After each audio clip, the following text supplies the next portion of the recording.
a criminals acting in a criminal capacity in a hot and active ongoing conspiracy, that they all should be seized under the RICO Act in civil law, or in common law, or not common law, innate law, right? And then in federal law, they all need to be arrested, but then we need new judges. What 90% of us didn't know is there are tribal courts on the land that we can go to and file these charges. We didn't know we had tribal courts. They never tell us about the tribal courts that's been operating, practicing the laws of the land the whole time they've been running their Admiralty stage show on us, deceiving us out of everything. Because we ain't supporting the tribal courts, they ignore their presence, not just their jurisdiction, but their presence on the land. But the tribal courts need to be unified in order to serve collective notice on the corporation. And the only way to unify them is by us being aware that they're there, and us being aware that they have superior jurisdiction to the corporation. And the corporation's charter is called the Constitution, because that's all it is, a corporate charter. So if it's a corporate charter and we have territorial rights supersede and overrides any Admiralty jurisdiction present operating on the land, because it's wartime jurisdiction of the conqueror, not the conquered.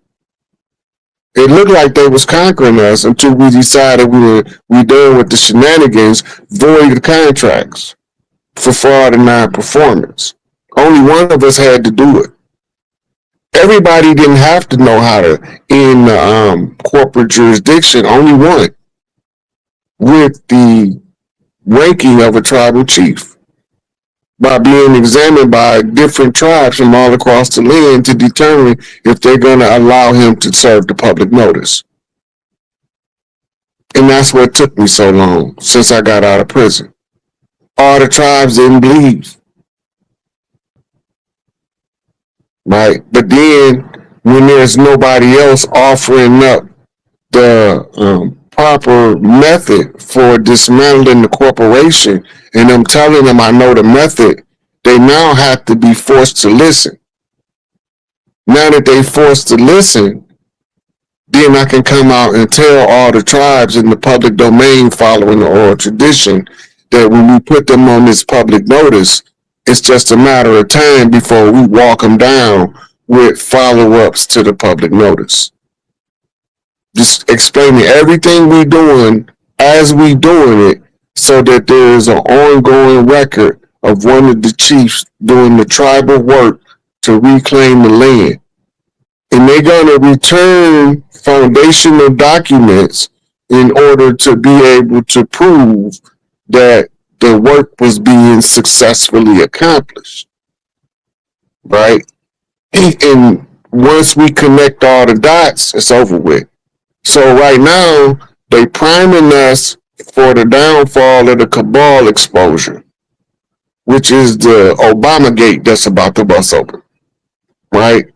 And when this Obama gate busts open, that's going to bring out all of the information that you thought that they wasn't going to never give us, because it implicated too many powerful and wealthy people.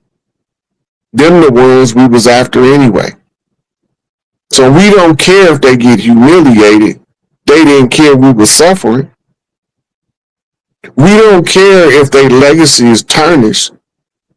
Right? Just like they didn't care that our babies was coming up missing and violated. We don't care. Drag their tail out into the open. Let the people see who they was. Expose them for the dirt they done. And let the people decide what to do with them. But we already know what the law say do with them, because they wrote the law to govern us. So now we using their law against them. It's their law. Now we using their law against them. This is what the white hats came up with by putting Donald Trump in there in the first place. They been knew Obama wasn't no natural born American. They been knew that. That's not new information. They been knew his birth certificate was forged. That's not new information. They been knew that he was trying to have a third term from his basement because he said it out his mouth while he dictate to the person out in the front what to do from a radio in the back. Cabal had there. The culmination of things that took place under the cover of secrecy. This is the age of Aquarius. All of the secrets had to be pulled out the dark. That means a whole bunch of skeletons out the closet. I don't care if it's Trump. I don't care if it's Diddy. I don't care if it's Celine Dion. I don't care if it's Hillary Clinton. I don't care who it is. If they was doing the dirt, they was doing the dirt. They did it. Wasn't me, I wasn't there. All I'm doing is making it exposed to the public so that they can roll out to the public without a massive amount of shock of the dirt that these wicked individuals was doing in the name of the almighty dollar. And the dollar was an illusion. It was a declared value currency that was declared under sorcery and dark magic in Jekyll Island because they didn't know where to do the conjure at until they discovered the burial site of the great chiefs. The same way they needed the blood of Crispus Attucks to write the contract of the second Constitution that's kept on display at the George Washington Masonic Memorial to put us all under their spell for 200 years. Right? All this is trackable. And now, because they can track it, they say they've tracked for 50 years all of the illicit wealth of the world. They know everything about all of the ones doing the dirt. And the only thing left now is to let all of the rest of the people know that they know that they've been caught doing the dirt red fucking handed. Right? So, just like they had their bloody hands across them sisters' mouths, and because they walked their white socks through that bloody Boston massacre and gave them till they was red socks, understand me? We back for everything they owe. It just so happened they owe us everything. So we can't get reparations. Because reparations is pocket change when you realize the wealth of your birthright. I want my birthright. Roll the coin. We don't want no bowl of soup. Right there, he dropped a couple of different things from before he went into the judges trying to override the Constitution legislator. Mm-hmm. But he mentioned about the Constitution being the supreme law of the land, and this is called the Supremacy Clause. If you talk about jurisdictional supremacy, right, the law of the land is the supreme jurisdiction on the land. Mm-hmm. Right? So when you bring up the superiority of the Constitution, he's telling you the construct of the fraud. He's deconstructing the fraud on the paperwork that's given. And they all are agreeing as franchisees of the corporate fiction called the United States. They are all creating corporate fictions that's an overlay to the legal reality. Mm-hmm. This is a constructed fraud, is what it's called in law, right? Mm-hmm. So when the fraud is discovered, the fraud put out and exposed voids all of the contracts that stem from the fraud, which erases the lines of demarcation. Mm-hmm.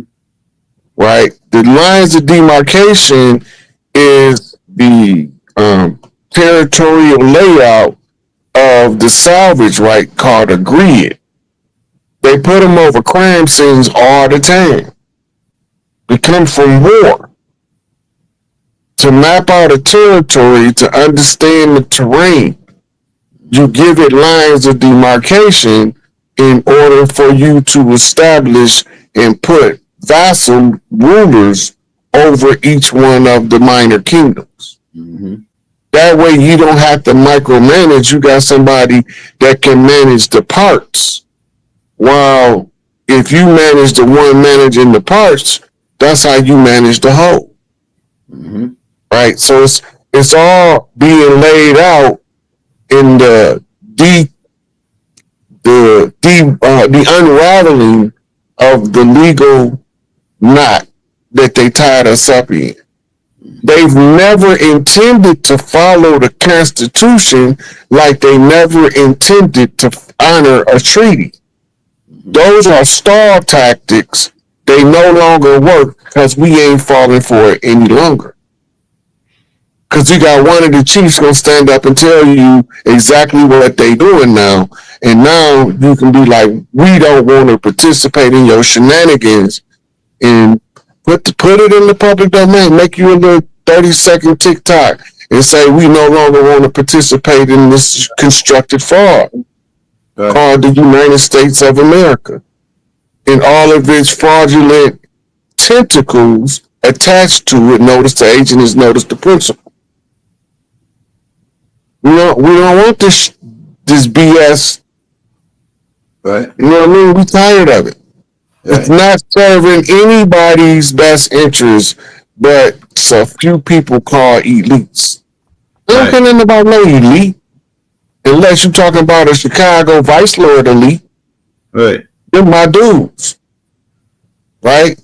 Right. They're one of Larry boys. But we all know tribally, and we all support the one that's going to figure out how to get us out of this conundrum. Right? So we cracked it. The code was cracked. The seal was broken. The knot was unraveled.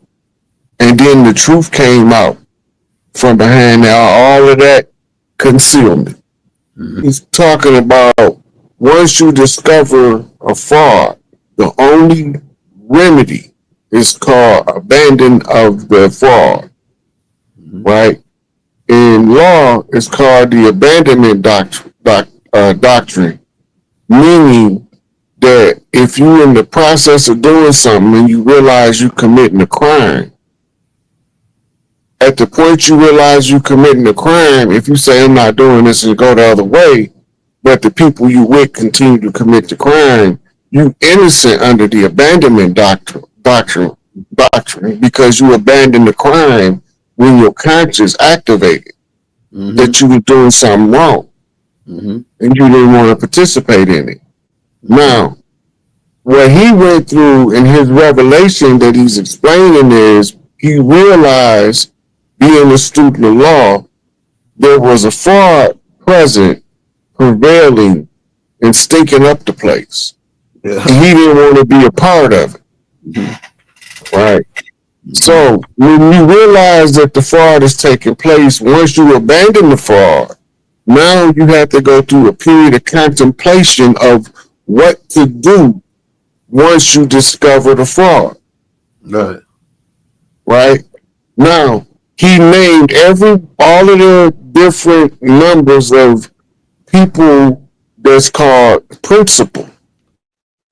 The ones who's instrumental in controlling over what the agents do. They the instructors to the agents to tell them how to maintain protections of rights as you maintain order of the corporation. So the layout that he's given, he's explaining that so that you know that all of the senators and congressmen, he named a number of them, been put on notice of a fraud being committed. Now, in law, this is called activating an obligator to their obligation. They are the ones obligated to interfere with the fraudulent acts of government once they become aware of it. Natural order, when you discover that you're committing a crime, of a person who is unawares, when he realizes it, he's going to naturally abandon the crime, right? But if he's in the position to correct the criminal error and straighten out the system, then it's rare, but he would do that instead of abandoning it, right? Normally, once they abandon it, now they try to get enough support to conquer and overthrow it. So you see guys like Ralph Epperson, who starts off as a high school teacher, and in the course of trying to understand the government and the country he live in, ends up writing this massive book called The Unseen Hand. Followed by his second book, and I think it's the only other book by him, is called UCC1, right? Now, he's trying to expose as many people to the construction of the fraud and explain it as best he can in about 700 pages, right?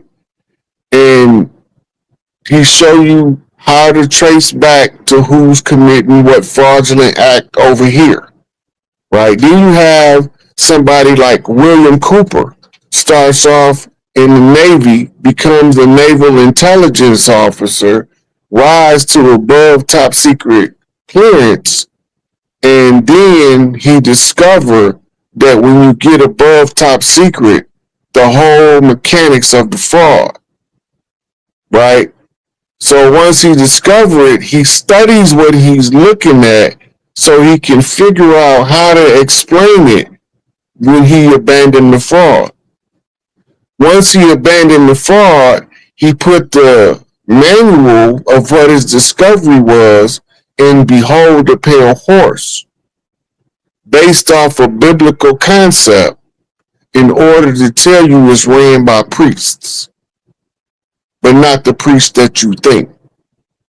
So he abandoned the contract, eventually ends up getting murdered by the sheriffs executing a warrant on his ranch, but really it was an excuse for an assassination. Then you have somebody like Jordan Maxwell. He's just a book reading geek who just so happened to hear stories being told by his uncle to his grandfather that interest him in the acquisition of the mechanics of the entire fraudulent system. So he never participated in the fraud. He studied the fraud, and then he wrote books and did lectures describing and explaining the whole fraudulent layout, and not telling you as a whistleblower, but telling you as a self-developed scholar, showing you his scholarship so that you would know the value of the information he brings when you read it, right? Then you have somebody like David Icke that realizes that the entities running the show not even from here. Mm-hmm.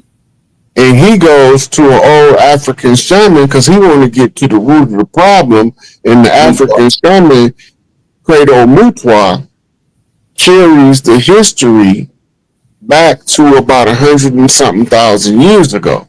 Mm-hmm.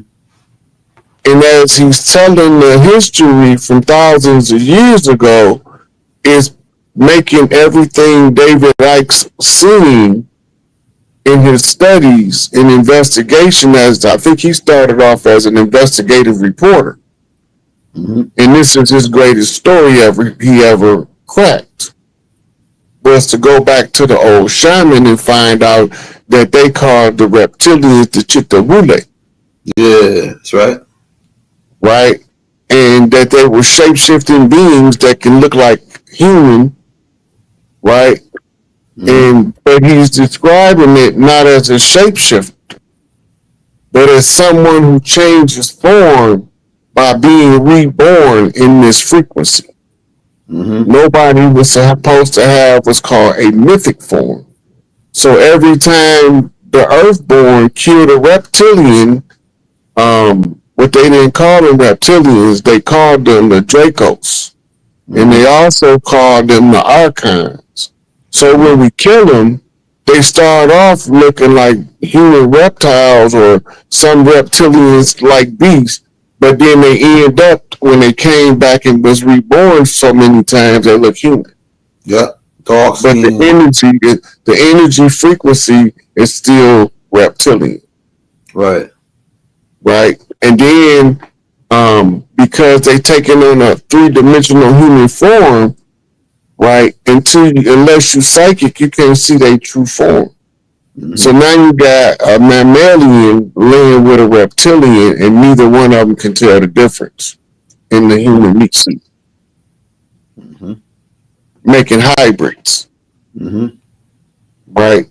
So now we come to understanding why this information becomes so critical to put in the public domain and so beneficial to the people when they understand the message and what's actually taking place that most of us aren't seeing on a day-to-day basis. Lord, we know the truth now. Hey, quick question before we go to that. So, from my understanding on this, is the judge, the bar, the British accreditation registration, all of them by participating, they all fraud because it's conflict of interest. The judge they all signed to the bar, so it's all fraud because of the conflict of interest. Just one thing, right, Rod? Yeah. Well, first of all, you got to remember there's 2 different places in the first article of the Constitution that absolutely